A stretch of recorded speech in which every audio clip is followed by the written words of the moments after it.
Disney s'est mangé un lourd revers au tribunal dans son combat qui l'oppose à la Floride et, plus précisément, au gouverneur de Floride, Ron DeSantis. On voit ça ensemble.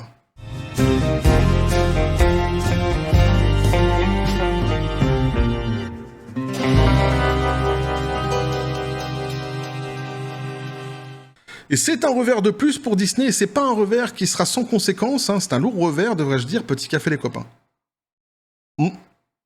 C'est le retour du Galurin. Et ouais, qui dit Galurin dit Revolver.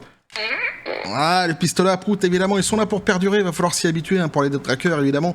Donc ici, je vais essayer de résumer succinctement le joyeux bordel entre Disney et la Floride. Pour ceux qui suivent sur la chaîne, hein, vous connaissez le dossier sur le bout des doigts. Pour ceux qui ne savent pas, eh bien tout cela est parti d'un projet de loi qui visait à enseigner la sexualité aux plus petits. On parle des toutes petites classes, hein, les classes en primaire, hein, tout simplement. Orientation sexuelle, théorie du genre, etc.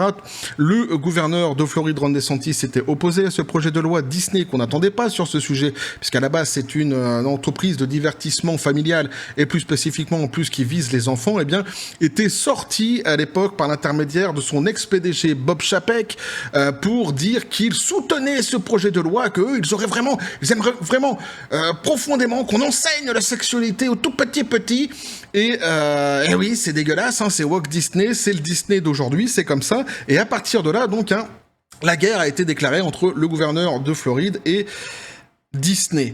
Le gouverneur de Floride a fait voter le retrait des privilèges du parc d'attractions de Floride à Disney.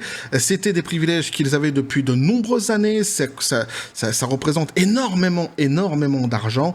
Suite à quoi Disney a immédiatement porté plainte contre le gouverneur de Floride, Ron DeSantis, en alléguant qu'il coupait et leur empêcher plutôt leur liberté d'expression, etc., etc. Et donc, on apprend ici, eh bien, que c'est un revers judiciaire pour Disney dans sa bataille en Floride contre Ron DeSantis. Et oui, Disney a perdu, et on va voir ce qu'il en est exactement, parce que c'est fort intéressant, et tout cela n'est pas sans conséquence. Alors, un revers de plus, évidemment, à mettre maintenant dans la besace du nouveau PDG de Disney. À l'époque, c'était Bob Chapek.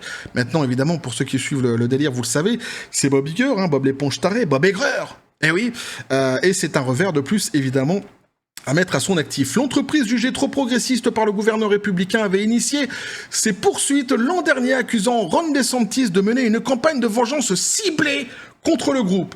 Pourquoi ils disent qu'ils menaient une campagne de vengeance ciblée pour remettre vraiment les choses dans le contexte? Eh bien, tout cela fait écho au Central Florida Tourism Oversight District, hein, le CFTOD, le conseil qui a voté le retrait donc des privilèges pour le parc d'attractions en Floride, donc les privilèges que Disney avait. Ils disent que ce conseil a été formé uniquement donc par Ron DeSantis afin de valider une bataille que Ron DeSantis voulait mener contre Disney, puisque à l'intérieur de ce conseil, en fait, beaucoup sont des amis de Ron DeSantis. Il est vrai que Ron DeSantis avait remanié, effectivement, quelques temps avant de faire voter ce retrait de privilèges, il avait remodelé, effectivement, ce fameux conseil. Et eux, ils disent que c'était spécifiquement contre eux. Voilà. Le géant du divertissement Disney a essuyé ce mercredi 31 janvier un revers après qu'un juge fédéral américain a rejeté sa plainte à l'encontre du gouverneur républicain de la Floride, Ron DeSantis. Dernier rebondissement dans la bataille judiciaire qui les oppose. Une plainte du groupe répondait à la suppression par Ron DeSantis d'un statut spécial dont bénéficiait dans son état le parc d'attractions Disney World, se traduisant par des facilités administratives, l'autogestion du site, des emprunts avantageux. Ça représente beaucoup de pognon et surtout des privilèges qui étaient quand même assez importants, assez conséquents et qu'ils avaient depuis plusieurs années maintenant, évidemment. Un précédent dangereux, nous dit-on ici. Le juge Allen Windsor a rejeté ce mercredi l'action en justice, estimant que Disney n'avait pas la qualité juridique pour poursuivre le gouverneur. On va voir après plus précisément ce qu'il en est avec d'autres déclarations de ce fameux juge. Mais en gros, vous avez compris qu'ici, tout simplement, le juge dit Disney n'a pas la qualité de poursuivre un gouverneur dans son travail. On va comprendre mieux après pourquoi. Disney a annoncé dans la foulée sa volonté de faire appel de la décision, assurant qu'il s'agissait d'une affaire importante qui a de graves implications pour l'état de droit. Et oui, là, ils commencent un petit peu à flipper. Et flippent-ils pour leur pognon, ce qui serait quand même assez naturel, puisqu'il faut rappeler que Disney a quand même pas mal de plaintes sur le dos. Hein. Ils ont des plaintes notamment de la part de certaines femmes, 9000 femmes qui ont porté plainte contre Disney, mais ils ont aussi et surtout des plaintes de la part d'actionnaires, à cause de la perte d'argent monumentale qu'a subi Disney dernièrement à cause de l'idéologie woke. Donc on pourrait s'attendre à ce qu'ils flippent, justement parce qu'ils perdent beaucoup d'argent. C'est pas du tout leur ligne de défense, puisqu'ils nous disent ici, si elle n'est pas combattue, elle créera un précédent dangereux et permettra aux États d'utiliser leur pouvoir officiel. Pour punir l'expression d'opinion politique qu'ils désapprouvent, a encore réagi le groupe dans un communiqué. Donc ce qui fait flipper prodigieusement en fait la maison aux grandes oreilles, c'est qu'on coupe le robinet de la propagande woke. C'est pas le pognon. Ici, c'est pas le pognon qui est mis en question. Ce qui les emmerde, c'est que ça donne le droit maintenant davantage à l'État de Floride, notamment ici, mais eux ils disent aux États plus globalement, de mettre le nez dans leurs affaires. Et de leur dire, quand ils vont trop loin sur certains messages idéologiques, eh bien, finita la vadrouilla, on n'est pas d'accord avec vous, et donc agir en conséquence. C'est ça qui les emmerde. C'est qu'on vienne toucher à leur idéologie, à leur propagande. C'est fou quand même. Alors que ça représente vraiment beaucoup de pognon à la base. Hein. Le géant du divertissement, employeur majeur de la région, et Ron DeSantis, figure de la droite dure. La droite dure américaine se livre une bataille juridique depuis que Disney a dénoncé en 2022 un projet de loi qui restreignait en Floride l'enseignement du sujet en lien avec l'orientation sexuelle et l'identité de genre dans les écoles primaires. Voilà, hein. Ils vous redisent évidemment ce que je vous ai dit en début de vidéo. Alors, plus précisément, quelques autres déclarations que j'ai pu choper ici et là, notamment de la part du juge. Il nous dit, en fait, Disney n'a allégué aucun préjudice spécifique résultant d'une action du conseil d'administration, a écrit le juge qui a noté que le seul préjudice présumé subi par la société était le fait d'opérer sous un conseil d'administration qu'elle ne contrôle pas.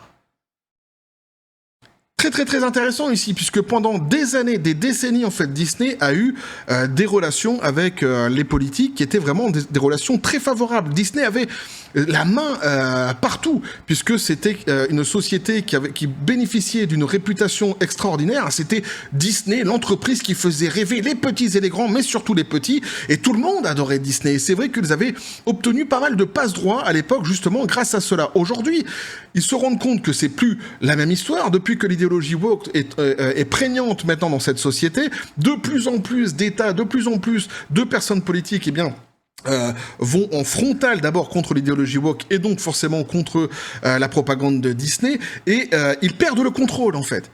Ils sont en train de perdre le contrôle, et c'est spécifiquement ce que le juge dit ici. Le juge en fait souligne cela. Il dit en réalité, il n'y a rien dans cette histoire si ce n'est le fait que vous n'avez plus le contrôle sur le conseil d'administration.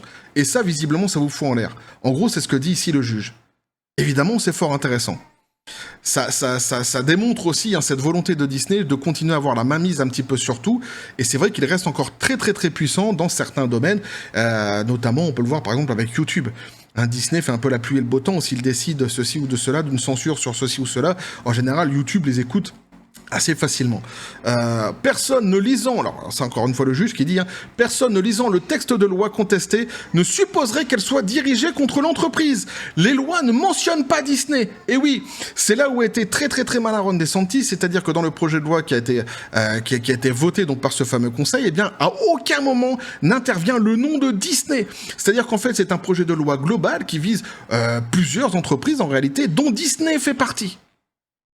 Donc en fait, le juge dit, vous êtes empreint d'une espèce de paranoïa en fait là. Vous pensez que c'est contre vous que tout cela est ciblé, faut-il encore le prouver, et ici vous ne l'avez pas démontré. En gros, c'est ça. On va sur d'autres déclarations ici où on nous dit en approuvant la loi contestée par Disney, le tribunal a conclu que la loi remodelant la structure de direction et accordant à DeSantis le pouvoir de nommer chaque membre de l'organe directeur du district fiscal est à première vue constitutionnelle et ne peut pas être invalidée par une revendication de liberté d'expression.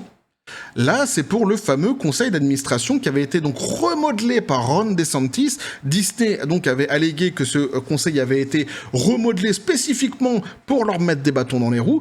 Et le juge dit, mais en fait, de toute façon, ce qu'il a fait ici, c'est légal.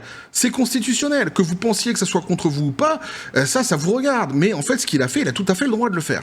Et il l'a fait dans les règles de l'art. Donc vous n'avez pas à contester en fait le travail d'un gouverneur en Floride. Ou d'un gouverneur quelconque d'ailleurs, mais ici donc le gouverneur en Floride. Surtout qui suit les lois, le mec. Aucun problème. Dans un communiqué, un porte-parole de CFTOD, donc du côté de DeSantis, donc, a déclaré Disney, alors ça c'est pour justement répondre à l'appel que Disney veut faire sur cette décision. Disney ne peut tout simplement pas gagner s'il a perdu dans ce procès. Premièrement, ils ont volontairement rejeté presque toutes leurs causes d'action contre le district. Aujourd'hui, ils tentent de relancer les autres causes d'action que le juge a rejetées sur la base d'une loi fédérale bien établie. Ces tactiques judiciaires sont honteuses et coûtent au district des frais juridiques inutiles.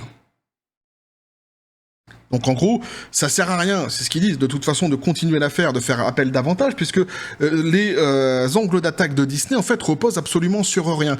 Et c'est ça qui est vraiment intéressant. C'est ça qui est vraiment intéressant parce que en fait ici il est question vraiment de privilèges très importants qui étaient octroyés à Disney par le passé, notamment sur les emprunts que Disney pouvait faire en Floride et sur le parc. D'attraction donc dans l'état de Floride et en fait Disney n'utilise pas cet angle d'attaque, ils n'utilisent pas le fait qu'ils perdent énormément d'argent, ils n'ont pas listé non plus ce qu'ils ont perdu exactement. Leur angle d'attaque c'est la liberté d'expression et ça c'est quand même assez fabuleux quand on sait ce qui est en train de se passer actuellement à l'intérieur de la maison aux grandes oreilles, le nombre de plaintes qu'ils ont, notamment des actionnaires. De l'autre côté, vous avez Nelson Peltz, avec Ike Perlmutter notamment, qui essaie d'obtenir des sièges au conseil d'administration, sièges qui seront votés au printemps. Lui, chaque jour, il se gave. Chaque jour, il envoie une balle de plus dans la tête de Bob Iger, et dans des messages, dans des déclarations sur son site officiel, comme il l'avait dit, Nelson Peltz. Il avait promis qu'il le ferait, donc il le fait. Il n'arrête pas de mettre en avant tous les échecs, justement, du PDG actuel de Disney, Bob Iger. Ici, donc, c'est un échec de plus, et surtout, ce n'est pas contesté sur un plan financier, ce qui va donner des billes, davantage de billes, donc, à Nelson Peltz, c'est évident, et surtout, ce qui risque de faire pencher dans la balance, eh bien, le choix que auront bientôt à faire, donc, les actionnaires pour ces fameux sièges au conseil d'administration, puisque eux, en fait, sont en train de perdre beaucoup. Et c'est dingue, en fait, cet angle d'attaque de Disney qui sont complètement omnibulés sur leur liberté d'expression et l'idéologie woke qu'ils ne peuvent plus propager de la manière dont ils le souhaiteraient. Ils ont extrêmement peur que ce choix, en fait, cette décision juridique, plutôt devrais-je dire, eh bien, soit un précédent qui permettrait à davantage de décisions dans le futur de la part de ici donc de Ron DeSantis, mais eux ils disent ils disent les États en règle générale, c'est-à-dire ça permettrait aux États de mettre le nez dans leurs affaires et de restreindre quelque part leur propagande woke, et on se rend compte qu'en in fine, c'est ça qui leur fout le plus les boules. C'est incroyable. Cette ligne de défense est tout à fait magistrale, en fait. C'est tout à fait incroyable. Et évidemment, ça a été renvoyé dans les cordes par le juge parce que on se rend bien compte que d'abord, d'une part, comme le dit le juge, alors évidemment, nous, on n'a pas le dossier sous les yeux, donc on est obligé de croire évidemment ce que le juge nous dit. Mais d'abord, d'une part, eh bien, il n'y a rien d'illégal dans ce qu'a fait Ron DeSantis. Premièrement. Deuxièmement, Disney n'est pas mentionné dans les lois qui ont été votées par ce conseil d'administration. Et si à la fin, ils en sont, eux, les dégâts collatéraux, c'est uniquement parce que le projet de loi vise les entreprises en règle générale, et Disney fait partie de ces entreprises qui sont visées. Point final. Disney pourrait attaquer là-dessus sur les pertes qu'ils ont, etc. Essayer en tous les cas de se défendre là-dessus. De réussir à prouver en tous les cas que tout ça a été une machination contre eux, mais visiblement, ils n'arrivent pas à prouver quoi que ce soit, et deux, ils n'ont pas choisi cet angle d'attaque puisqu'ils continuent sur leur fameuse liberté d'expression, et on se rend compte in fine que ce qui leur fout les boules, c'est le fait qu'ils ne puissent plus propager leur idéologie woke de la manière dont ils le souhaitent, et ça c'est fou. Ça, c'est complètement dingue quand on sait tout ce qui est en train de se passer actuellement au sein de la maison aux grandes oreilles et le pognon monumental qu'ils sont en train de perdre, les actionnaires qui de plus en plus se liguent les uns avec les autres contre d'autres actionnaires qui sont très très très puissants quand même chez Disney, faut bien le dire. Il y a une bataille vraiment féroce qui est en train de se mener, et surtout contre le PDG de Disney, Bob Iger. Voir et lire ce genre de choses-là de la part de la maison aux grandes oreilles, c'est énorme. Évidemment, c'est lourd de conséquences puisque ça donne davantage de liberté actuellement à Ron DeSantis. C'est une victoire. C'est une grande victoire pour Ron DeSantis contre l'idéologie woke et contre Disney. Il faut le comprendre, ça. Eh oui. Donc voilà ce que je pouvais vous dire là-dessus, les copains. N'hésitez pas à me dire ce que vous en pensez dans les commentaires, à vous abonner si le contenu vous a plu, activer la petite cloche pour les prochaines notifications, les prochaines vidéos qui vont arriver, à balancer un like, à partager la vidéo. Vous avez mon XOR, le Discord et le Facebook de la chaîne qui sont dans la description des vidéos. N'hésitez pas à venir et à basculer du côté de la force absurde des réseaux sociaux. Sur ce, les copains, je vous dis comme toujours à la John Spartan, paix et félicité. Alors j'aurais essayé évidemment de synthétiser tout cela, mais quand même on a balayé je pense suffisamment toutes les informations qu'on avait sur ce dossier. On verra ce qu'il en sera par la suite sur les autres plaintes, sur les autres dossiers, mais c'est une défaite monumentale à mettre ici encore une fois sur le dos du PDG de Disney Bob Iger et surtout pour la maison aux grandes oreilles tout simplement Disney. Monumentale erreur. Bref, et que la force soit avec vous.